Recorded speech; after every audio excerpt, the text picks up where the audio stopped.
నమస్తే.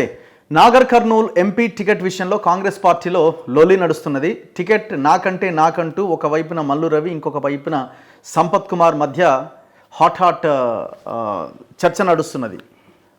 నిన్న కూడా సంపత్ కుమార్ గారు ఆయన కూడా గాంధీ భవన్లో ప్రెస్ మీట్ పెట్టారు. గాంధీ భవన్లో ప్రెస్ మీట్ పెట్టి ఖచ్చితంగా టికెట్ నాకే వస్తుందన్న నమ్మకాన్ని ఆయన వ్యక్తం చేశారు. ఇంకొక వైపున మల్లు రవి గారు ఆయన ఢిల్లీలో ఇప్పటికే రాష్ట్ర ప్రభుత్వం తరపున ఒక ప్రతినిధిగా ఢిల్లీలో ఒక పదవి రేవంత్ రెడ్డి ఇవ్వడం జరిగింది. నేను నా పదవికి రాజీనామా చేశాను, ఒకవేళ కనుక ఎంపీ టికెట్కి ఈ పదవి అడ్డంకి అయితే నేను వారం 10 రోజుల క్రితమే రాజీనామా చేసినని గత 3-4 రోజుల కిందట ఆయన ఏకంగా ఒక సమావేశంలోనే ప్రకటన చేశారు. ఖచ్చితంగా నాగర్ కర్నూల్ ఎంపీ టికెట్ నాకే ఇవ్వాలి అని.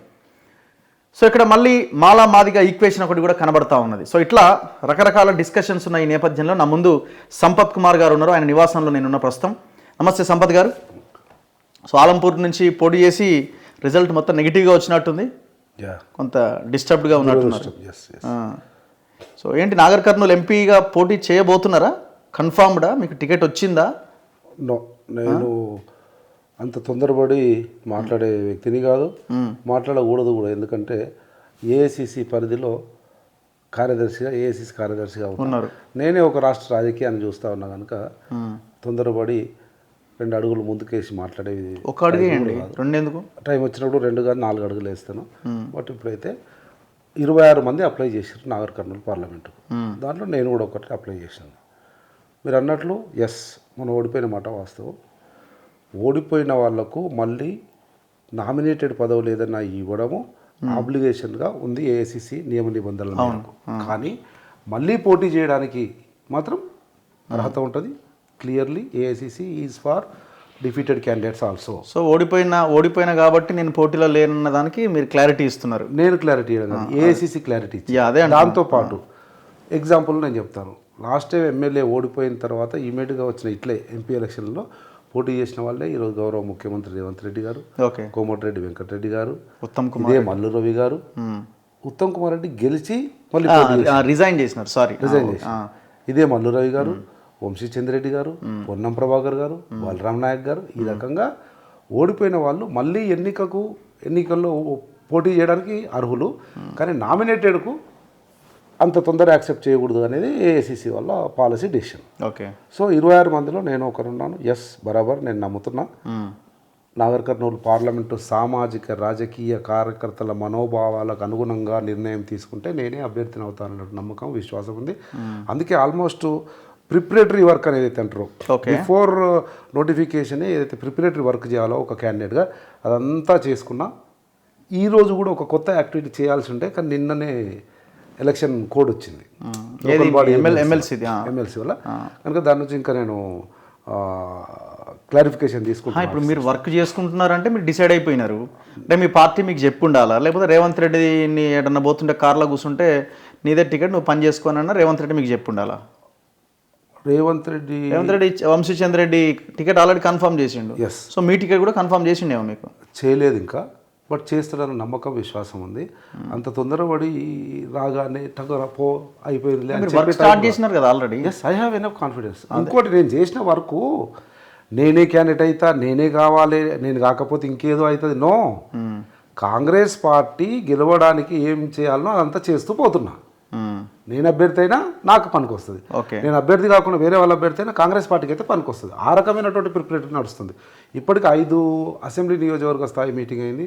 ఎన్నికల ఇన్ఛార్జ్గా ఉన్నటువంటి జూపల్లి కృష్ణారావు మంత్రి గారి నాయకత్వంలో 7 నియోజకవర్గాలకు సంబంధించిన కంటెస్టెడ్ అండ్ ఎలక్టెడ్ ఎమ్మెల్యేస్ అందరం కూడా కూర్చొని, దాంతోపాటు చిన్నారెడ్డి గారు, మల్లు రవి గారు, ఎమ్మెల్సీ దామోదర్ రెడ్డి గారు అందరం కలిసి సమిష్టిగా 5 నియోజకవర్గంలో నియోజకవర్గ స్థాయి సమావేశాలు అయిపోయినాయి. నెక్స్ట్ మండల స్థాయికి పోవాల్సిన అవసరం ఉంది.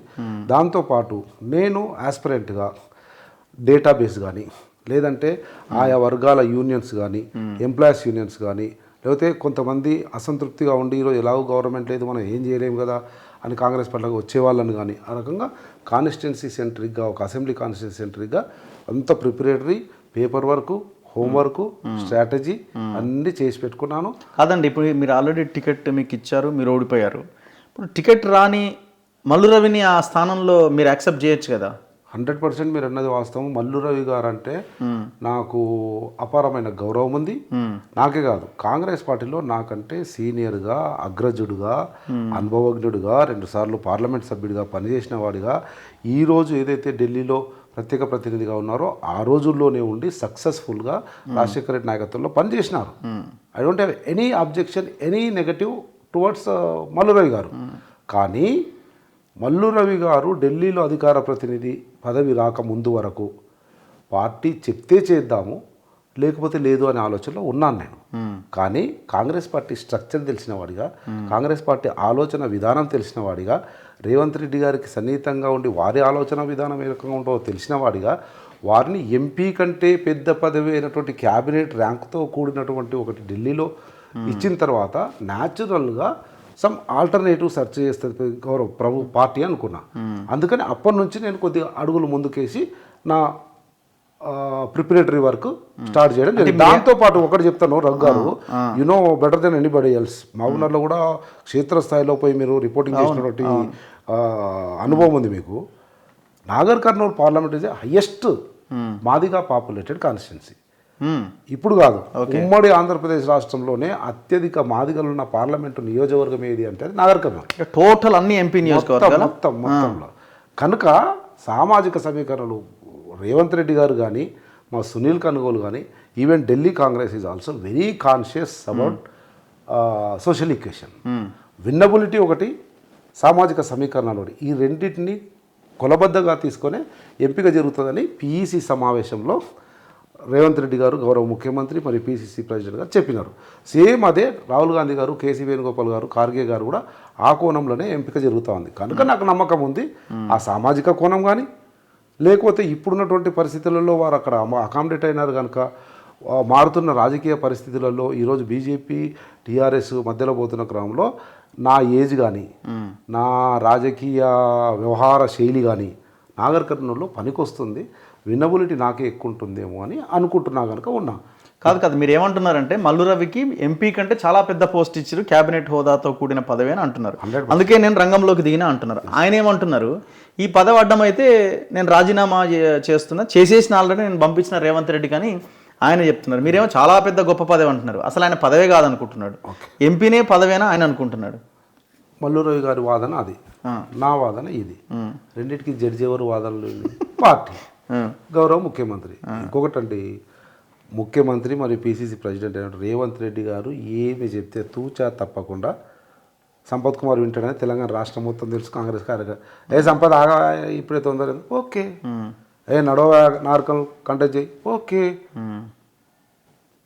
అట్లా ఏది చెప్పినా రేవంత్ రెడ్డి గారు ఏం చెప్పినా నేను కానీ మల్లురవి గారు కూడా, మల్లురవి కూడా టికెట్ ఇచ్చినా మీరు యాక్సెప్ట్ చేస్తారా? 100%. కాంగ్రెస్ పార్టీ మీరు అంటున్న మాదిగలు ఎక్కువగా ఉన్న నియోజకవర్గంలో వాళ్ళకి కాకుండా మరి వేరే వాళ్ళకి ఇస్తే మీరు ఎట్లా యాక్సెప్ట్ చేస్తారు? మీ వర్గాలని మీరు ఎట్లా మీరు సైలెంట్ చేస్తారు? ఏఐసిసి తీసుకున్న నిర్ణయం, గౌరవ ముఖ్యమంత్రి తీసుకున్న నిర్ణయాన్ని తూచా తప్పకుండా అమలు పరిచే కరుడుగట్టిన కాంగ్రెస్ కార్యకర్త నాయకుడు నేను. No difference when taken decision తీసుకోకముందు మాత్రం అభిప్రాయం చెప్పే స్వేచ్ఛ కాంగ్రెస్ పార్టీలో ఉంది. ఆ అభిప్రాయాన్ని చెప్తా ఉన్నా. అక్కడ ఉన్నటువంటి సామాజిక పరిస్థితులను చెప్తా ఉన్నాం, స్టాటిస్టిక్స్ చెప్తా ఉన్నాం, లేదా సోషల్ ఈక్వేషన్ చెప్తా ఉన్నాం, ఇవన్నీ చెప్తా ఉన్నాం.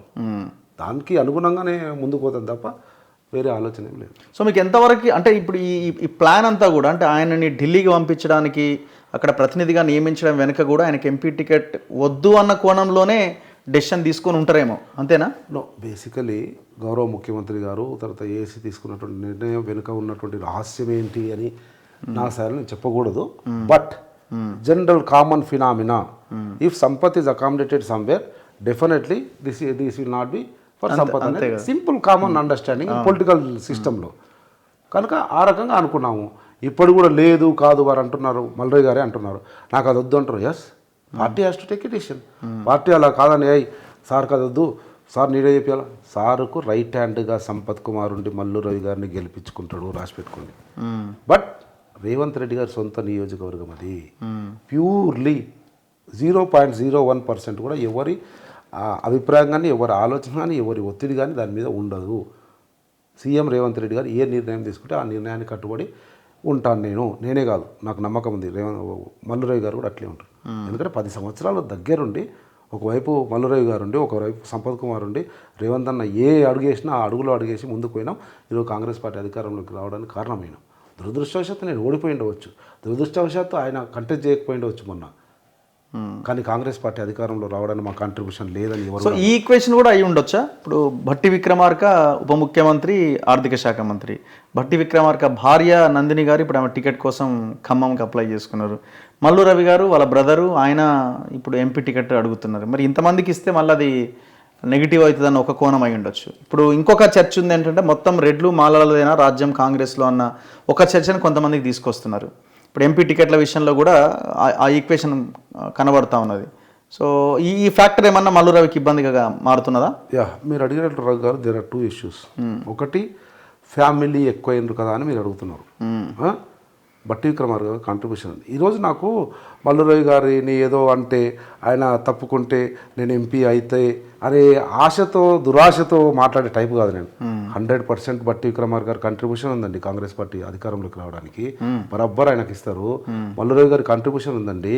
అనునిత్యం పనిచేసిండు కాంగ్రెస్ పార్టీకి. ఇద్దరికేట తప్ప ఇద్దరు పనిచేయలే. అప్పుడు అన్నదమ్ములు పనిచేస్తున్నారు అన్నారు.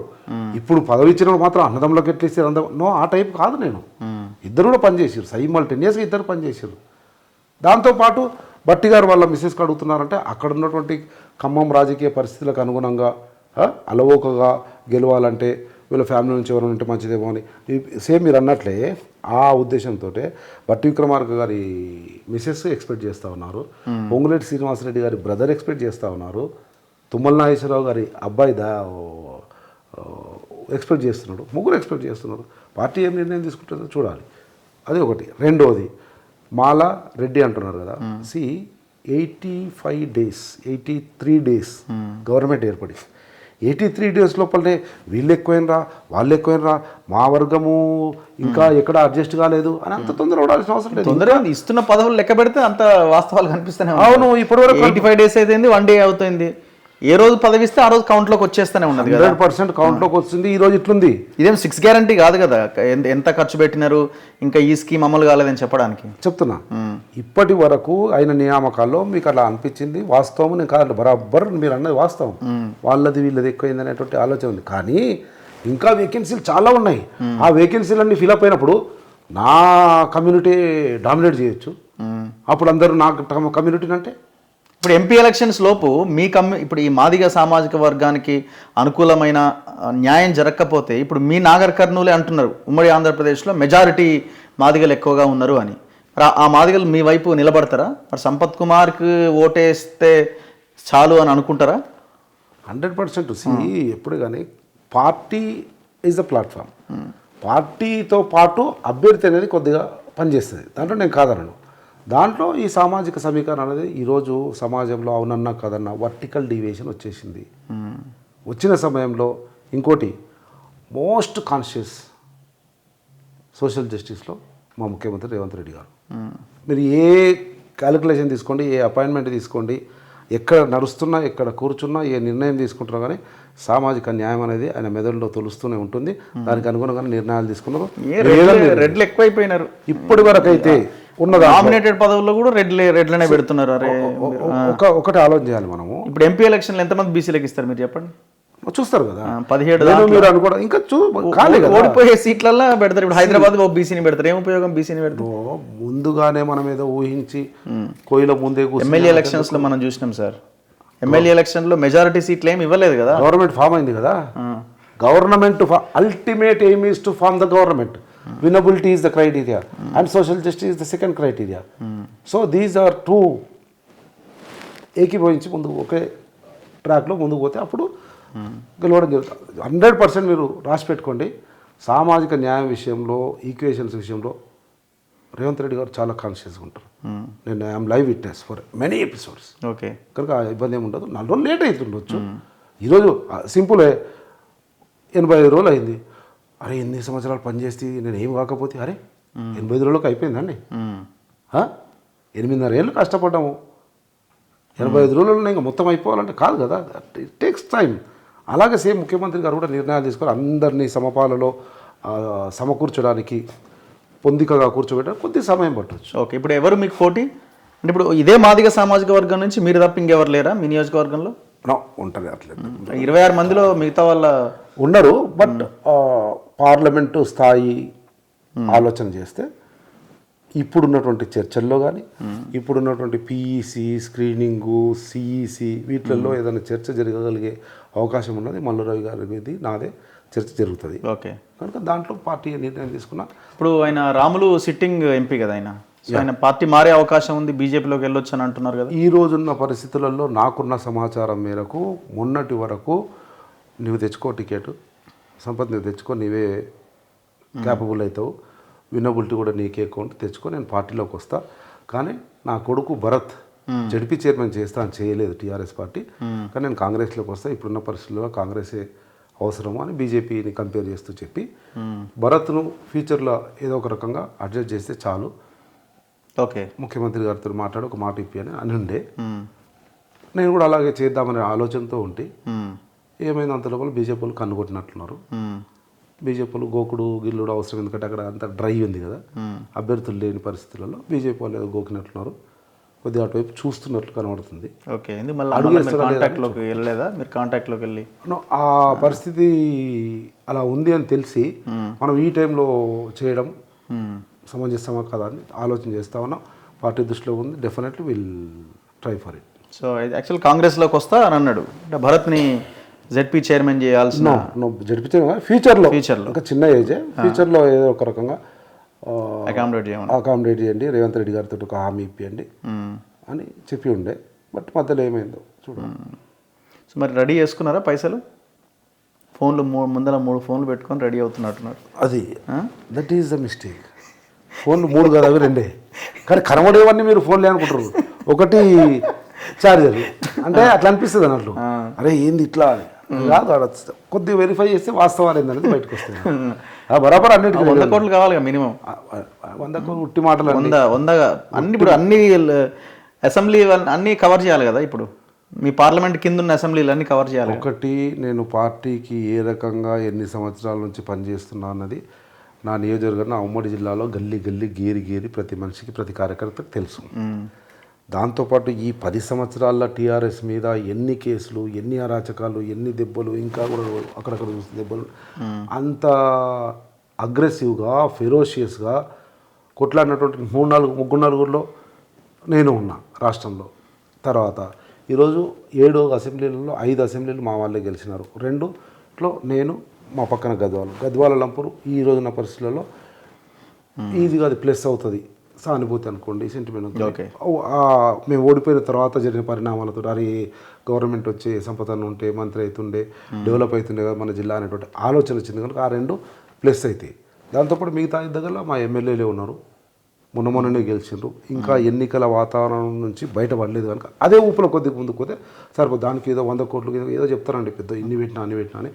ఆ టైపు కాదు, అంత వాస్తవం కూడా కాదు. కనుక ఎంత కావాలన్నా అంత అయితే ఉన్నాయి. పార్టీకి నేను పడ్డ కష్టానికి డెఫినెట్గా పార్టీ కానీ, నా శ్రేయోభిలాషులు కానీ, నా 7 మంది శాసనసభ్యులు కానీ, 5 మంది శాసనసభ్యులు కానీ అందరూ కూడా సహకరిస్తారని అనుకుంటాను. అయినప్పటికీ నేను ఇప్పుడు అడిగితే ఈ కొత్త ఇంట్లోకి ఎందుకు వచ్చారని పాతిళ్ళు అమ్మేసిన. ఇదేంది మంచిగా భయంకరంగా ఉందిగా ఇల్లు, విల్లా ఉంటుంది, కిరాయి కూడా అట్లే ఉంటుంది. సొంతం కాదా ఇది? కాదు, ఆ పాతది అమ్మేసిన కనుక ఎంపీ ఎలక్షన్ల కొరకే మళ్ళీ డబ్బులు. ఎంపీ ఎలక్షన్లకు ఇల్లు అమ్మిరా మీరు? మరి లీడర్లు ఇల్లు అమ్ముకునే సిచ్యువేషన్ ఉందా సార్? చాలా మంది అమ్ముతారు, మీకు తెలియదు కానీ చాలా మంది అప్పులు, అమ్మడాలు, వడ్డీకి తెచ్చుకో. మీరు ప్రిపేర్డ్గా ఉన్నారు, ఇల్లు అమ్మినారంటే మీకు టికెట్ కన్ఫర్మ్ అయింది అన్నట్టు ఇప్పుడు ఇక్కడ క్లియర్ కనబడతా ఉన్నది. ఇప్పుడు దొరికిపోయారు. నా మైండ్లో, నా మనసులో లేదు ఎవరు అమ్మరు అట్లా. మీరు నా కాన్ఫిడెన్స్ ఉంది. అరే ఎంత కాన్ఫిడెంట్ ఉంది, ఇల్లు అమ్ముతారా సార్? బరాబర్ నేను ఎంపీ క్యాండిడేట్ అవుతున్నా, రేవంత్ రెడ్డి ఆశీర్వాదంతో కాంగ్రెస్ పార్టీ ఎమ్మెల్యేల కృషితో గెలుస్తున్నా. నేను అదే అంటున్నా, మీకు టికెట్ కన్ఫర్మేషన్ వచ్చింది, రేవంత్ రెడ్డి మీకు చెప్పినాడు, ఇల్లు అమ్మినారు. రేవంత్ రెడ్డి అంత ఈజీగా చెప్పేటోడు కాదు. మీరు మరి మిల్లే అమ్మేసిన అంటున్నారు మీరు. రేవంత్ రెడ్డి గారు ఈరోజు తెలంగాణ రాష్ట్రంలో కానీ భారతదేశంలో ఉన్నటువంటి స్ట్రాటజిక్ పొలిటీషియన్స్లో తక్కువ వయసులో ఎక్కువ పరిణతి చెందినటువంటి నాయకుడు రేవంత్ రెడ్డి గారు. అంత ఈజీగా రాసుక పూసుక తిరుగుతారు చెప్పేటోడు కాదు. ఇల్లంతా ఎన్ని కోట్లు వచ్చినాయి సార్? ఇంకా ఫైనల్ ఇది కాలే, మనకి పెట్టినా. మీరు అంటే అది అమ్మి ఇది కొన్నారా ఎట్లా? కొనలేదు, ఇది కొనలేము మనం, రెంటే. నేను ఇది కొనలేము. అంతేనా? ఇవన్నీ మనతో చాలా దూరం ఉంది కదా. చాలా మనం కొనే ఇది కాదు. రెంట్ కిరాయికి ఉండొచ్చు 3 నెలలు ఎలక్షన్ అయిపోయే వరకు. అంతే. సో ఓకే, ఇప్పుడు మొత్తం ఇల్లు అమ్మిన పైసలు ఇక ఎలక్షన్లో ఖర్చు పెట్టబోతున్నారు. ఇంకా చాలా కావాలండి. మీరు చూస్తారు కదా రాజు గారు, అన్నిటి ప్రిపేర్ అయినా అంతే. ఎందుకంటే life and death this the turning for my political career కనుక ప్రిపేర్ నో ఇష్యూ. నేను ప్రిపేర్ అయినా, మా పార్టీ ప్రిపేర్ అయింది, కింద క్షేత్రస్థాయిలో కార్యకర్తలు ప్రిపేర్ అయినారు, మా 5 మంది ఎమ్మెల్యేలు కూడా సర్లే బాబు మంచోను లేని కొద్దిగా అమికబుల్గా ఉంటావులే కలిసి చేసుకుందాం అంటున్నారు. ఏమి ఇబ్బంది లేదు. Anyway thank you very much and all the best. Thank you. మీరు ఎంపీ టికెట్ మీకు కన్ఫామ్ అయినట్టుగా మీకు వచ్చింది, మీరు ఇల్లు అమ్మిరు కాబట్టి ఇక నాకు కూడా అర్థమవుతున్నది మీకు మీ నాయకులు చెప్పినారని. నేనైతే కంక్లూడ్కి చెప్పినారనేది కాదు, కానీ రాహుల్ గాంధీ పిలిచి సంపత్ ఎంపీ చేసుకోపో అని చెప్తారా? No, but I have confidence నా పార్టీ మీద, నా నాయకుడు రేవంత్ రెడ్డి మీద, ఆ స్థానికంగా ఉన్నటువంటి పరిస్థితుల మీద, ఆ స్థానిక 5 మంది శాసనసభ్యుల మీద ఆ నమ్మకం విశ్వాసం ఉంది కనుక పూర్తి స్థాయిలో ప్రిపేర్ అయి ఉన్నా. Thank you very much. So ఇది సంపత్ కుమార్ గారితో ఇంటర్వ్యూ. చూస్తూనే ఉండండి మన తొలి వెలుగు.